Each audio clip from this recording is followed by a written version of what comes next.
ਵਾਹਿਗੁਰੂ ਜੀ ਕਾ ਖਾਲਸਾ ਵਾਹਿਗੁਰੂ ਜੀ ਕੀ ਫਤਿਹ. Happy New Year. 2022 is here, although I would like to ask, where the heck did 2021 go? How did it pass by so fast? Anyways, I hope that, New Year is just an excuse for you to pray and ask God that, "Hey, Vaheguru, I'm yours, and I'll get up as many times as I have to, but please don't take much longer. Take me from untruth to the truth, darkness to light, and from death to immortality, from death to life." So that's how we started off today's class. Now let's continue with Sidh the Ghost. Today, Swamiji will cover 3 questions and some additional vichar. The first question is, Aad ko kavan vichar kathiyale? The question is, what is the beginning of this world? How is this world? What is it? Basically, the Sidh is asking, give me your contemplation about the beginning. Tell me about the beginning. Encompassed in this question is the beginning of what? Well, what we're seeing. And is there really a beginning? It's a pretty loaded question.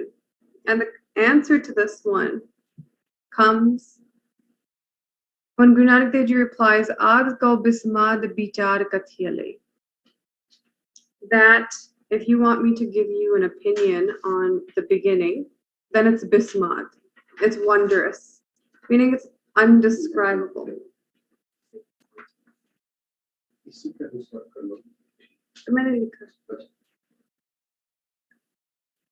The world is wondrous, undescribable. But here's something really unique.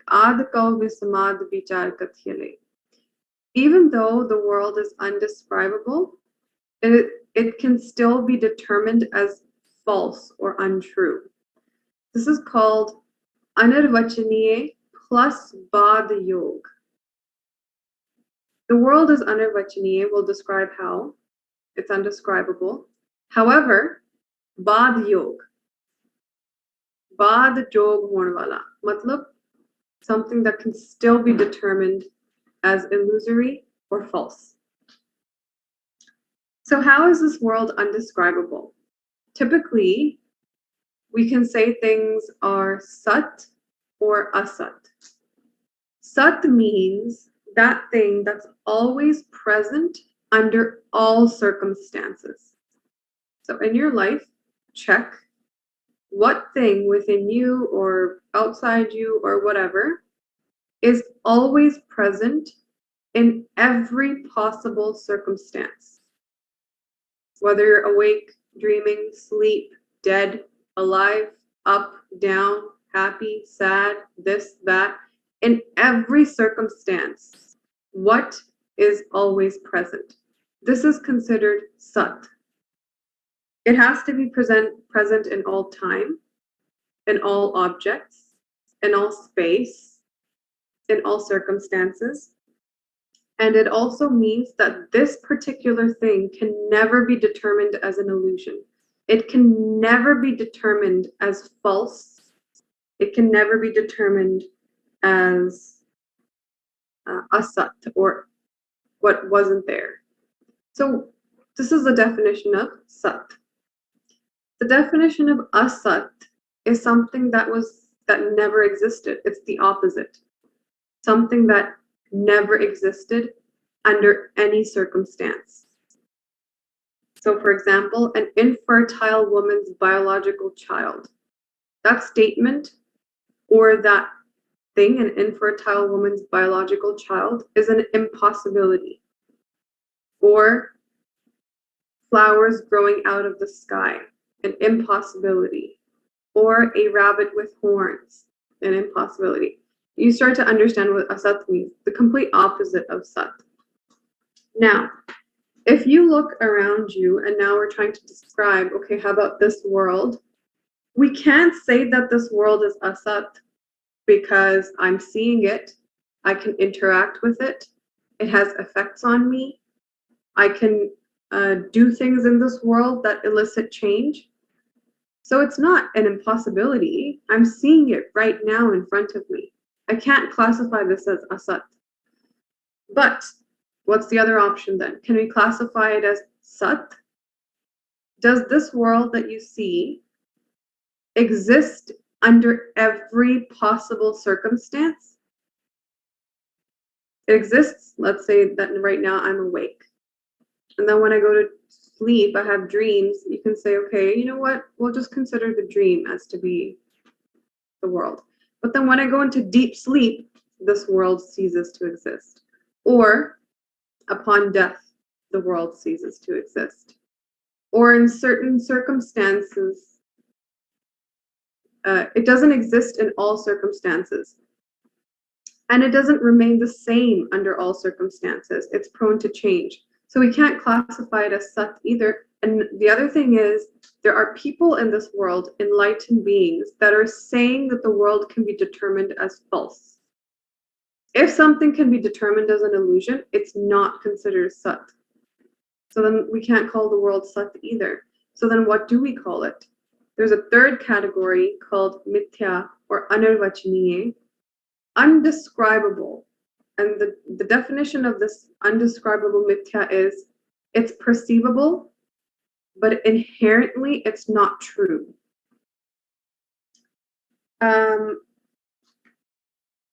Let's see what we're saying. Inherently it's not true. For example, for those people that play video games, this world is very much like that. A virtual reality that can be perceived. There's data, there's information that is causing a very strong virtual reality to appear in front of us. But if you actually touch it, if you actually figure out the game, it's nothing. There's no inherent truth or reality here. So this place is virtual. Bad also means, just to go back, bad means to determine as false or mithya nishtay.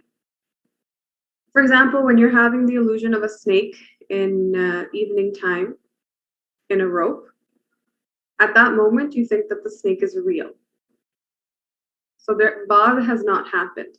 However, it's possible for bad to happen. It's bad yog or bad yog. How? Because when you go near the rope and you turn the light on, you can see that it's a rope. And all of a sudden, it's fully determined that the snake was an illusion. It was fully determined that the snake was false. So it has now been badhed. So if something doesn't have an inherent reality to it, can we talk about its beginning? If something is not sat or asat, it's undescribable, perceived, but not inherently real, can you say that it has a beginning? It's like asking the question, that illusory snake that I'm seeing, when was it born? Where did it come from? That doesn't have an answer. It wasn't born of anything, and it didn't come from anywhere. It's just an illusion. Just like this world, systematically we may come up with methods and systems to understand subjective beginnings, but an objective beginning to this world doesn't exist. It's merely an illusion. In fact, if you were to come up with a beginning for this world, that beginning itself would also be a part of the illusion. So you can't come up with one. When you start dreaming, can you tell where exactly your dream began? It's undescribable. But can it be determined as false? Does it come to an end? Yes. Is there somebody or something that knows the full complexity and the depth of how this world is? Yes. Ja karta srishti ko sajje ape jane soi. The one that created it knows about it. But us as humans, a part of this srishti, we don't have the machinery to really get to the depth of this anirvachaniye maya. Maybe in a certain avastha, certain transformation, it's possible, but it requires you to take on a lot of the gunas that are inherent in Ishwar. the current type of, you can say the current mind that the human possesses is not capable of understanding the complexity of the game.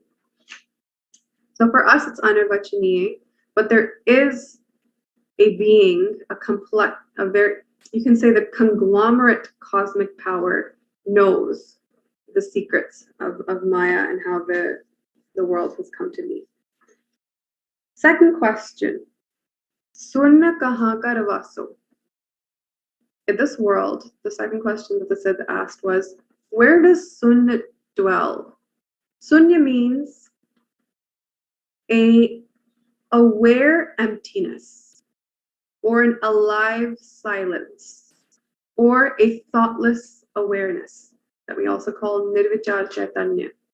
Where does this Sunya dwell? That's the question. And the answer Guru Nanak Dev Ji gives is Sunna Nirantar Vasliya.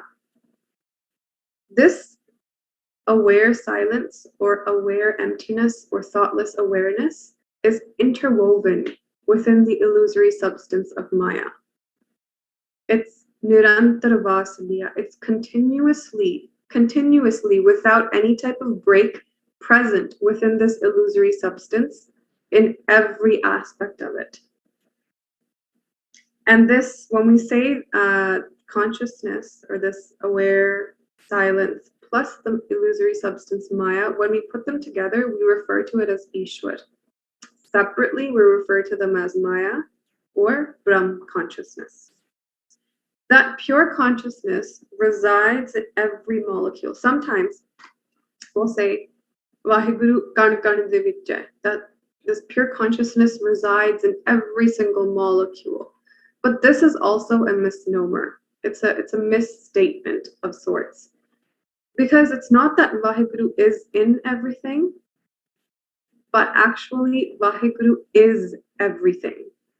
That's the more correct statement. Instead of Vaheguru is in everything, in that statement, what you're saying is there's something and Vaheguru's in it. There is still this duality that you're holding on to, that there's something plus Vaheguru in it.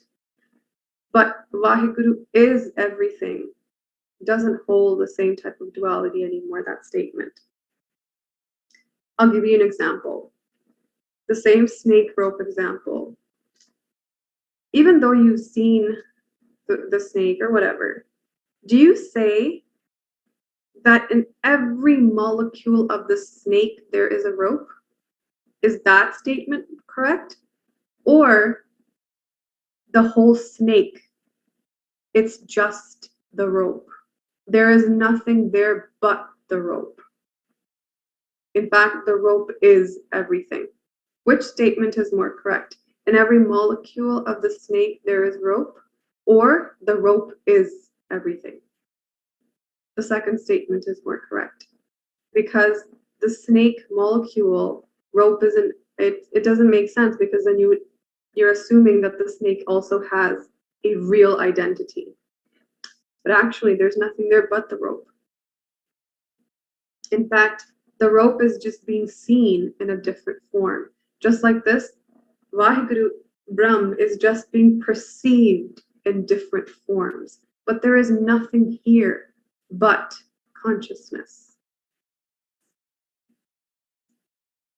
Another example Swamiji gave was of the ocean that temporarily becomes a wave. It takes a momentary form and a momentary name on, but what it's born of, it goes back into. The substance is exactly the same, water.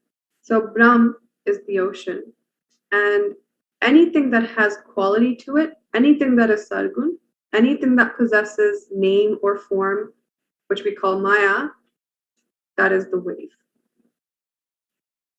So essentially, the way we look at the world is, it's a virtual reality, it's a game, it's a holographic drama.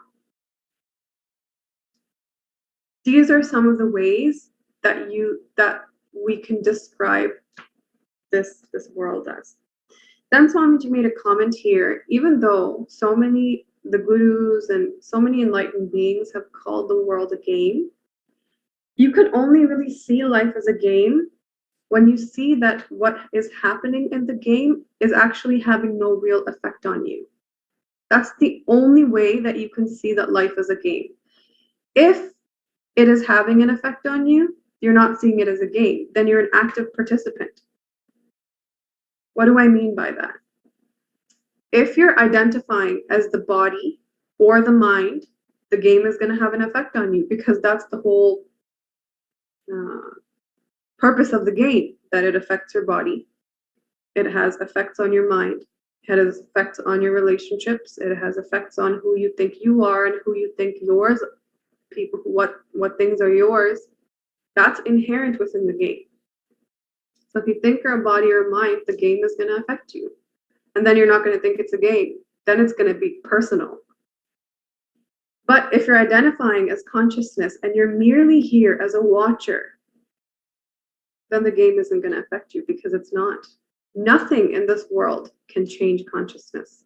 Nothing in this world can even make a dent in consciousness. For example, the director of this game called life is Ishwar. And your job is to come to the theater and watch the movie. That's it. Nobody is jumping out of the screen. No one is affecting you. You are completely untouched. That is the way to live this life. In addition to answering this question, Swamiji added or another answer to the question was Jin Raj Rachya Tis Sabda Pachana Nanak Taka Daso. That the one being that created the whole world, the Rachya, is known through the Guru's teachings, Sabda Pachana, Nanak Taka Daso. And in order for those teachings to become your experience, you must have Dasa Bhav. You must have a surrender being. You must be surrendered in order for you to get the teachings of the Guru. But not only that you get the teachings of the Guru, but that they become your experience, that they become lived. Sant Ram Hai Eko. I think it's high time that we start to ignore some metaphysical God in the clouds that is going to part and come down to save us. The saint is our God. God is already here trying to save us. But if you don't see him, you don't see, okay, that this is God. That's exactly the thing that happens so much of the time. When Krishna comes down, no one sees him as God. Few people do. When Guru Nanak Dev Ji comes, few people see him as God. Rest is just another human being. Every time so-called or God comes down, there's no halo. There's no labeling that says, okay, God here. You have to be the judge of it. You have to recognize it. And then you have to surrender. But you know what the amazing thing is? Guru Granth Sahib Ji has so many hints as to who Ram is. Sant Ram Hai Eko. And all of those other panktiyas Swamiji said. Okay, so then here Swamiji talked about Jin Racha Rachya. How do we describe Ishwar? How did he create? How is he involved in this whole creation? We talked about this in Adhyatma Prakash. One is instrumental cause and one is substantive cause. The Nimit Karan is the instrumental cause, or something that is needed at the beginning when you're creating something, but it doesn't stay with the creation. For example, when you're making a pot, the potter is needed at the beginning to create the pot, but it doesn't stay with the pot. You need a wheel, you need a thread to cut the pot. You need, got the wheel. Yeah, so you need all those things, but those things don't stay with the pot once it's done. So they're called Namit Karans. In higher granths, this is described as Brahm plus Satagun version of Maya. That's considered to be the Nimit Karan of the world. Or in the statement that we say interwoven plus separate from everything, the Nimit Karan is encompassing the separate from everything part of that statement. Then you have the Upadan Karan. The Upadan Karan is needed to make the creation, and it's stays with the creation even after it's been made. For example, the clay or the dirt that you use to make a pot, it's needed at the beginning and then it stays with the creation as well. This is considered to be Tamogun and Rajogun plus Brahm, plus consciousness. And in the statement that we say interwoven and separate from everything, this is encompassing the interwoven portion of that statement. So Ishwar is considered to be an Abhinna Namitto Upadan Karan, which the best example that you can give is that of a spider. A spider it produces the web, the webbing that's going to make the web, but then it itself remains separate from the web. So it's both a Nimit Karan and it's also an Upadan Karan. A Brahmgyani, when they see a pot, they see the clay, they see the dirt, they see the permanent aspect of the pot. And when there's a whole collection of different sizes of pots, they see the thing that's the same amongst all of them. They see the clay. But someone who's non-realized or an agyani, that person sees the temporary aspects, the name, the form of the pot. They see the differences among the pot, and those differences are what cause pain. Third question. Gyan ki mudra kavan kathyale. What is Gyan's form? What is the light? Answer. Akalpat mudra gur gyan bichariyale. Akalpat means without thought, without imagination, without illusion. God is not an imagination. If you have been interacting with God as an imagination, that might be good to start off bhakti, but that's not the end point. God is not a dream. God is not an imagination. God is not even something separate from you. If you manage to see something other than you, you can't even consider that thing God.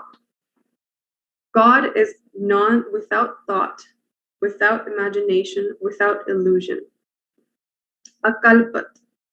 Akalpat mudra gur jnana bichariyale. And how does somebody get to the state of akalpat, where there's no thought, no imagination, or no illusion? Such a form of gyan is known via the gyan of the guru, its contemplation, and ultimately its experience. Gur gyan bichariyale. Someone who has realized this themselves, who has gone to the akalpatavastha and stays there permanently now, only that person holds the authority to tell you about it, and then you as a seeker surrender to that person, to those teachings, you contemplate them, and then you have the same experience that your guru had. That's it. That's the whole circle of spirituality. That's the whole Guru Shish circle. Akalpat mudra gur jnana bichariyale. Now, Swamiji went into this gyan a little bit deeper. When we talk about when we say the word God, or we say the word Vaheguru, there's a literal type of very superficial meaning that comes to our mind, and that is the creator, the controller, the destroyer. Consciousness, yes, Brahm, plus an ansh of Maya involved. The problem is, we have spent this life and every life before this one knowing Maya very, very well. To the point that even now when we start to know Vaheguru, our first step still involves Maya in it. Creating, destroying, controlling, taking care, giving you things, making your worries go away. These are things that Brahm is not a doer, but the Maya aspect of it does. So we pray to Ishwar. The Vachya Arth of Ishwar, we consider, big Vaheguru, controller, does all this stuff. He's the one that's pulling all the strings, so forth and so forth. The literal superficial meaning. But actually what we have to get to is the lakshya arth, the target meaning here of God. What actually is God, the hidden definition? And that is the untouched, non-doing Brahm, matra sakshi, only consciousness, only witnesser. And the truth is, the sakshi, the witnesser, the knowing, the consciousness is more powerful than even the cosmic encompassing Ishwar that we think of as, the literal or the superficial definition of God. And this sakshi is within you right now. The sakshi is the way that you're even watching this or understanding or listening to me. This sakshi is you. And this sakshi is the target and the final definition, the real definition of God. So the gyan here is you have to merge this definition of God. Yes, God is Vyapak. God is Ananda Sarup. But you have to get rid of this, oh, God is so big, God is so separate from me, God is so powerful and I'm nothing. You have to get rid of that part of it. And you have to see in these two equations of me and God, what thing is actually the same? Because realistically, if you think about it, if you're considering something to be God, it has to be something that includes you in it. Because if you're not included, then kind of God is that? Doesn't even have me included. What you have to do is, in all of these definitions, including you, what is the same? And that is consciousness. You're a witnesser, you're a sakshi, you're Brahm. The very, very final and most ultimate gyan is that you are Brahm. That's it. Collapse the whole cosmos. Collapse every single game that you see. Collapse every single dream. And what's left? You. Just the watcher of the collapse. You are Brahm. You are what you've been searching for. And you are the one that created a massive Ishwar. You created yourself as Jeev. You created all these differences. You created this whole game. But if you collapse it all, you remain and you have been Brahm this entire time. This experience is ultimate Gyan. And the reason surrender is required to a guru is so that you believe this statement. So that you believe that you're actually Brahm. Because if you come to a guru and the guru is going to give you, they're going to see, okay, first we got to move this person up. We got to get their mind to be more pure. But eventually they're all going to come to the same ending point, which is you are Brahm. If your surrender isn't strong enough, you're going to say, I don't believe that. I believe everything else. I believe I'm a body. I believe I'm a mind. I believe I'm this and that and whatever. That's not going to get you emancipation. But this statement is a pretty strong statement. You are Brahm. You can only experience this and fully take it in if the one that's telling you, you have full faith, unwavering faith in their statement. And then you contemplate it, and then you have this experience yourself. And then finally, the class ended off with a Shabad Swamiji read from Solar Trag by Guru Nanak Dev Ji. And it goes, Alakh apar agam agochar nat sakal na karma. See, what you should do when you read Shabads like this is, here's the definition of God that my Guru is giving me.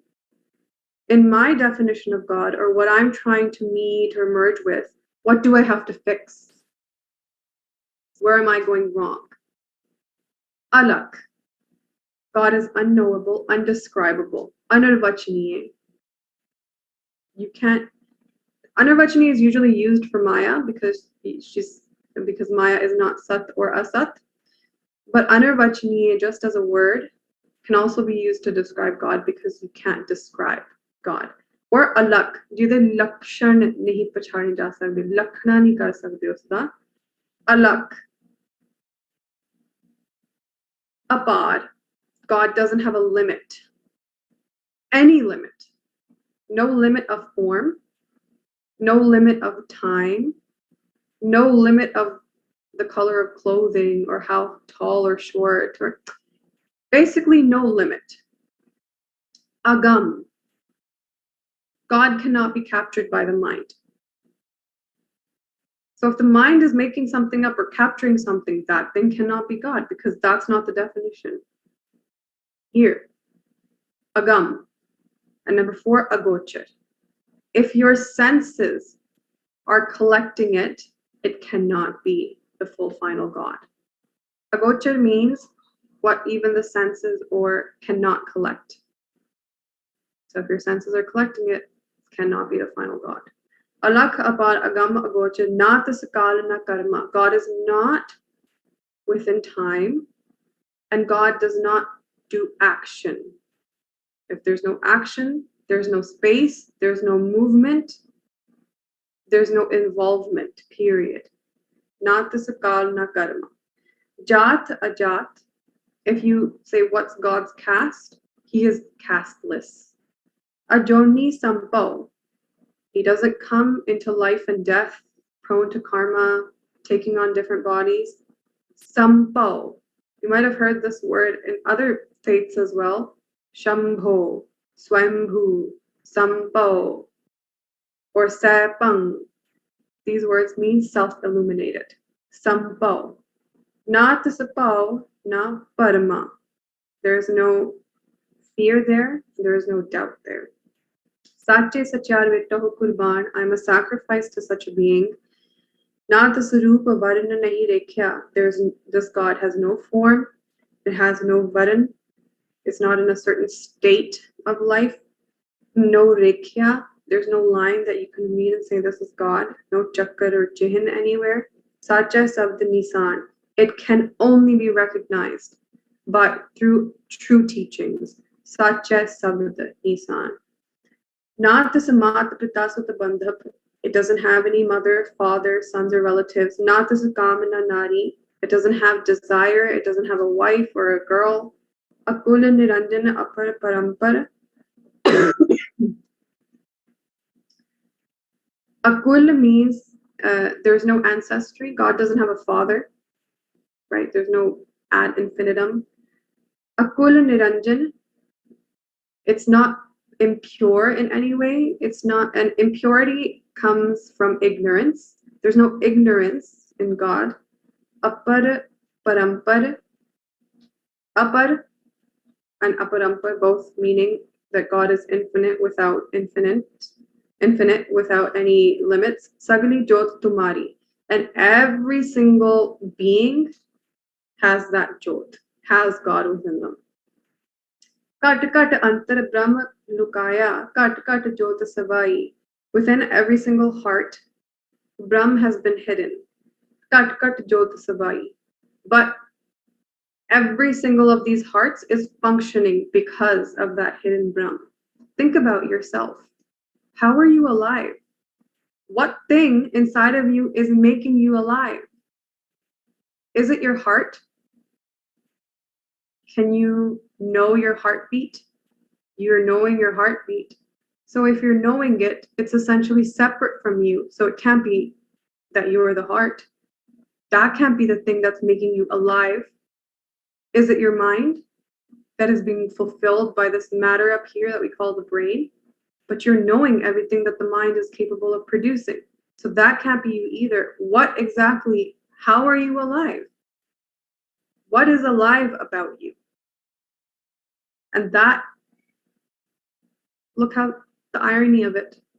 The thing that's making you alive is the thing that's been concealed. But how mysterious, but like, how tripping is that? That the thing that is most near me, the thing that I need the most, is the reason that I'm functioning, is a thing that's hidden. This is why they call it a game, and this is why they call, oh my God. How am I going to tell this person this is what Vaheguru is when this person is imagining Santa Claus is popping out of every single sky and thinking that's God? How are we going to bring this dude back to here? How are we even going to make this aliveness the target? Think about what a Brahmgyani and a guru has to go through. They even say, getting enlightened yourself is still easy. Getting somebody else enlightened, that's the hardest task that the cosmos provides. But look, kat kat antar Brahm lukaya, kat kat jyot sabai, Bajr kapat mukte gurmati, nirpay tadi lai. Okay. God, this is, Guruji, this is just crazy. The thing that's alive and I can't see it. And what does the Guru say? Yeah, because you're blocking it with these metal doors, these heavy, misdirected attentions. Bajr kapat. Or what did Swamiji use? These iron coverings. How do you open them? Mukte gurmati. Just go to your Guru, the one who's enlightened, and believe them. Stop using your opinion when you're listening to them. Your opinion is wrong because you're not enlightened yet. Listen to the Guru, believe them fully. Nirpay tadi lai. And then there's a chance that you can get to that state. You can be entranced by that state where there's absolutely no fear. Jant upay kal sir janta vasgat jugat sabai Satguru sev padarth pavah chutah sabd kamai. Sabd kamai. What does sabd kamai mean? That what the Guru told you, you believe it, you contemplate it, you be it. That's sabd kamai. Sabd kamai does not just mean, let's say Swamiji tells me, Jasmine, get me a glass of water. I say, give me a glass of water, get me a glass of water, get me a glass of water, get me a glass of water. Oh look, I did so much sabd kamai. That's not sabd kamai. The Guru's just going to watch and be like, what are you doing? Get me a glass of water. If I go and get the glass of water, then main sabd nu kamaya. Sure, maybe at the beginning I didn't understand what does get me a glass of water mean. Maybe I had to read it a few more times. Get me a glass of water. Get me a glass of water. Hey, do you know what get me a glass of water means? And then you send a message, get me a glass of water. Oh, get me a glass of water. Let me go get a glass of water. All of the repetition was so that the kamai could happen. But if you think that the repetition is the kamai, that's wrong. To be that Shabad, to do it is the kamai portion of it, to believe it, to contemplate it, and then to become it. That's the kamai portion. Sucha panda sacha samave virde suchachari. How does this sabd kamai even happen? If the vessel that the sabd is going into is pure enough. A pure mind has a really high grasping level. Ritambra buddhi has nothing to do with how intelligent you are, how good your memory is, all of that stuff. But reality's grasping power. How quickly can you grasp what someone has said and it can become real to you? That is what a pure mind is capable of doing. Sucha panda sacha samave. If your mind is pure, only in that vessel can sabad kamai or gyan actually happen. Virle suchachari. And such suchacharis are really, really rare. Tante ko param tanta milaya nanak saran tumari. You recognize that you're Sakshi, that you're that you are the primal witnesser, that you are Vaheguru, that you are God, only happens when you become Sharanagat to the Guru. So this was where Swamiji ended off today's class. They had a final few words of today's class were that you must experience that you are merely a witnesser. When you're living your life on a daily basis, check. Look, my hand moved. Why? Because my mind commanded it to move. And I was watching my mind give the commandment. And I watched how the body responded to the mind's commandment. Me, I was watching. I was separate. I didn't give the command. I also didn't fulfill the command either. That was happening between the mind-body complex, not me. I see the body and its movements. I see when the hand moves and what it does. But me, I don't move. I see the breathing happening. But me, I don't breathe. I just watch. I see it. I give it existence. Because if I wasn't here seeing it, that's the same thing as the breathing never happened. If I didn't watch it, that's the same thing as the mind didn't even give the command.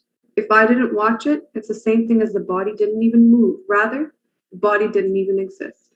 I give them existence. I watch. I'm the consciousness that they rely on. But me, I don't do any of the stuff that they do.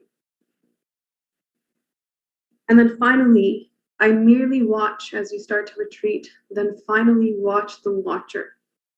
Because that's the final point. To know that that watcher is a final destination, is all that there is. This is the funny part, right? Because when you say watcher, that's Waheguru. If this thought comes in your head, oh, Waheguru's got to be way more complicated than that. Waheguru's got to be something more. Trust me, that's Maya talking. There's a Shabad in one of the Upanishads, and it says this thing. God, your Maya is so shiny. Even when I try to look at you, it is so much more alluring that my vision strays. Just for a moment, can you cover up the shine and let me see you as you are? Consciousness, actually, why don't you do this? You as seeker, sit down one day and check inside of yourself. What the heck is there? Can I be the body? Come up with your own logics. Come up with your own endpoints. Can I be the body, mind, thought, feelings, emotions? What the hell am I? What thing inside of me never aged? It was there when I was young. It was there now that I'm here. It's going to be there when I'm old. What doesn't have a relative or anything like that? What is it? What makes me alive? What gives existence to other things? And you'll see you always come back to that final unsupersedable consciousness. If that's not God, then what is? Everything else? Anything in your mind that tells you that's okay. Let's say your mind does tell you, okay, God cannot be merely a watcher. I want to ask you, have you even experienced a state where you're just a watcher? Let's just start there. Have you experienced a state when no thoughts came and you were fully awake? Where you realized that the body and the mind were distant from you. In fact, something was happening to the body and you thought you were looking at it as if it was happening to somebody else. Where a thought was coming and you were looking at it as somebody else's thought. Has that state happened to you? Let's just start there, and then we'll do the rest of your journey. So that's it for today. Please forgive me for my mistakes. We'll see you guys tomorrow.